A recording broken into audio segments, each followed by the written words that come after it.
fue uno de los grandes rivales del campeonísimo Eddy Merckx, aliado de la desgracia, cabezón indomable.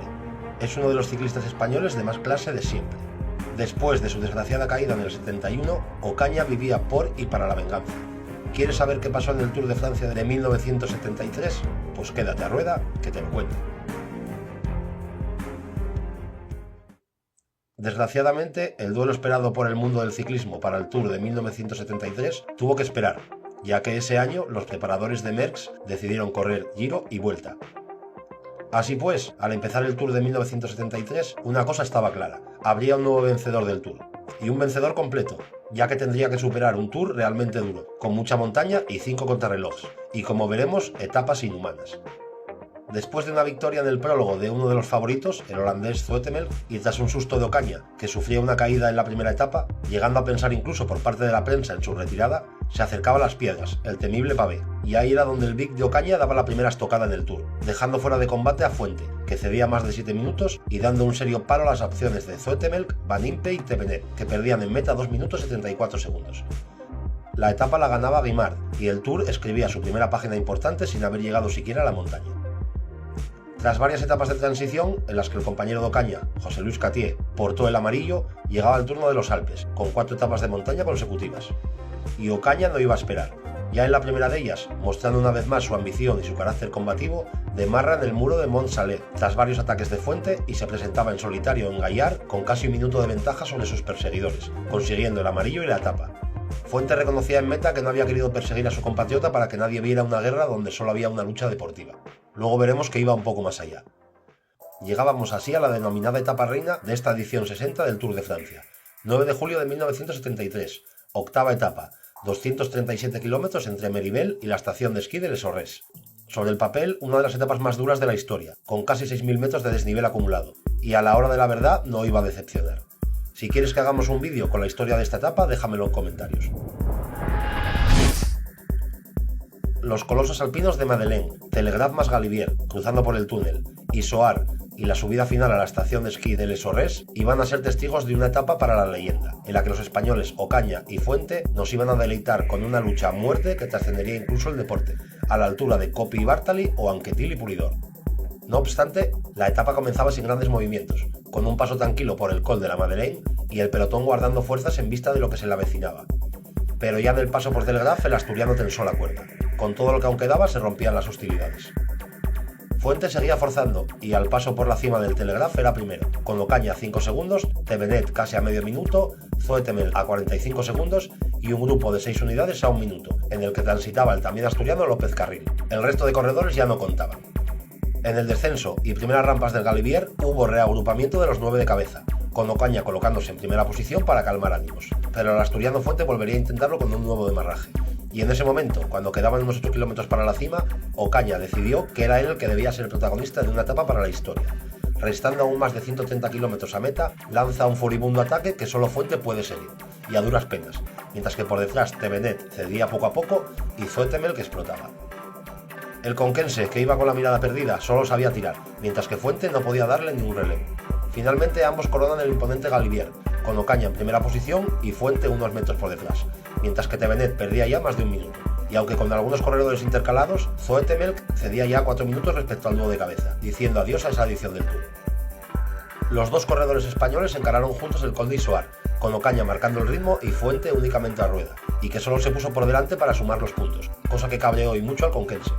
Pero el destino a veces juega malas pasadas, y un desafortunado pinchazo del Tarango frustró sus planes de atacar al líder en la última ascensión. Ahora sí, Ocaña sabía que el triunfo estaba en sus manos, que esta mítica etapa sería suya.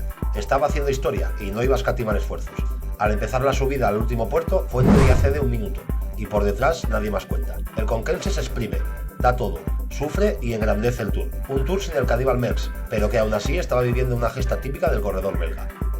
La gesta estuvo a punto de cumplirse, pero al final de la subida Ocaña empieza a mostrar que es humano, cediendo parte de la ventaja que ha llegado a tener con Fuente, para entrar en torno al minuto de diferencia. Finalmente Ocaña cruzó la meta ganando a lo campeón. 58 segundos después llega Fuente, también exhausto, y a partir de ahí el abismo, con diferencias brutales en meta, probablemente las mayores que se habían visto en una gran vuelta desde las míticas cabalgadas de Coppi en el 49. Martínez y Tevenet cedían casi 7 minutos, y el sexto clasificado, un hundido y humillado Zoetemelk, 20 minutos, dando tiempo a un pequeño grupo de elegidos en los que también se encontraba Pulidor. Aún restaba más de medio tour, pero sin embargo solo el podio iba a tener emoción. Ocaña había dado toda una chaza a sus rivales, demostrando que era el más fuerte de esa edición. En la etapa siguiente, con llegada en Niza tras un duro recorrido, aunque con los grandes puertos muy alejados de meta, se impondría en solitario López Carril, con casi 9 minutos de ventaja sobre los perseguidores. De cara a la general resultó intrascendente, ya que los favoritos se tomaron un descanso tras la batalla de la jornada previa. Y luego de 2 jornadas de transición llegaron los Pirineos, con un doble sector que incluía una crono en Perpiñán, con victoria para Ocaña, y un final en alto en la tendida ascensión de Pirinés 2000, con triunfo en solitario para Van Impe tras varios intentos previos de Fuente. Al día siguiente se llegaba a Luchón, con una larga etapa que incluía los puertos de Puigmorens, Aspet, Mente y Portillón. En efecto, había que superar de nuevo el fatídico gol de Mente, cuyos recuerdos llevaban a todos 2 años antes, al 12 de julio de 1971. Si te gustaría un vídeo con el Tour del 71, déjanoslo también en comentarios. Sin embargo, esta vez iba a ser todo distinto. Tras mantenerse la expectativa en Mente, donde atacó Fuente pero fue neutralizado en la bajada, Ocaña se lanza por la victoria del Portillón, junto a Zoetemelk, al que dejaba a 3 kilómetros de meta para coronar en solitario marchándose hacia la victoria. Entraba solo en Luchón, como los grandes campeones, en lo que era su cuarto triunfo de aquel Tour. No consiguió borrar el drama del 71, pero al menos lograba una emotiva victoria, resarciéndose de su caída 2 años atrás. Si no lo estaba ya antes, la victoria en la general quedaba prácticamente decidida, con Ocaña aumentando su ventaja hasta casi los 15 minutos sobre su inmediato perseguidor, un Fuente que acusaba el desgaste de tantos ataques y de su lucha en solitario contra los Vic, perdiendo en meta más de 4 minutos con Ocaña y 33 segundos con Tevenet, que poco a poco iba recortando tiempo respecto al bravo corredor asturiano, acercándose al segundo puesto de la general. La última etapa pirinaica, con los puertos de Aspet, el mítico Tourmalet y el Soulor, aunque muy lejos de la llegada en Po, fue un quiero y no puedo de Fuente, con ataques en Aspet y Tourmalet, en los que no pudo dejar a Tevenet y Ocaña. 2 jornadas después, en la crono de Burdeos, Tevenet adelantaba a Fuente en la general, merced a su segundo puesto en la etapa, aunque con apenas un segundo de ventaja, por lo que el Tarango aún confiaba en recuperar el segundo puesto en la última gran subida de aquel Tour, el Puy de Dôme.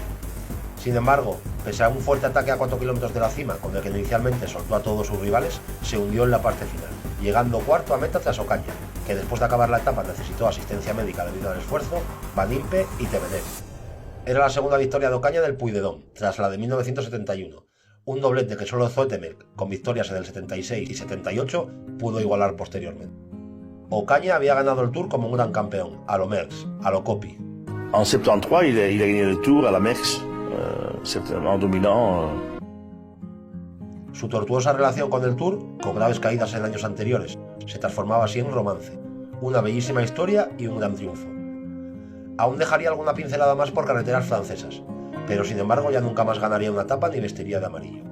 Ese Tour de 1973 había sido sin duda su momento, y por fin lo había aprovechado, convirtiéndose así en el segundo corredor español en lograr la victoria del Tour de Francia y coronarse de amarillo en la ceremonia de París.